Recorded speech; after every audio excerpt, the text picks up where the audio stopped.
What a way to start off the new year, with some snow. It's Joe Monty with Fox 61. Happy New Year, everybody. Some of you got snow this morning in Connecticut. We want to make sure that you have a list of tips so that when you get out on the road, you can get where you're going nice and safe. Take a look at your screen right now. This is Main Street in Middletown. The roads were a little dicey this morning after a snow squall came through and left a whole bunch of snow in a short amount of time, but the plows were working hard to make sure the roads were cleared and salted so people could travel safely. And speaking of plows, that leads me to our first tip, which is to stay out of their way. Give the plows extra space so that they don't have to worry about you when they're plowing the roads and salting. Before you leave your house, you're definitely going to want to clear off your car, especially the viewing areas like the windshield and the rear windshield. You should clear off your whole car so that snow isn't blowing off and possibly creating a dangerous situation for the driver behind you.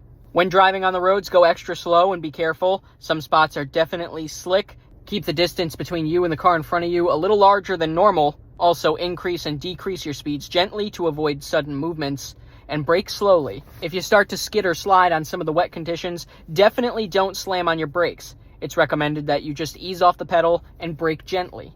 The snow makes it hard to see, but what else affects your visibility is the salt that builds up on your windshield when you're driving on the road and it all kicks back up and you try to clear it and it just smears and makes a mess. We definitely recommend making sure you have windshield wiper fluid in your car and ready to go, a non-freeze product. You should also make sure you get new wipers if you need them so that you're ready for the winter season. We hope those tips help you get where you're going nice and safe during the snowy weather. Again, Happy New Year and safe travels.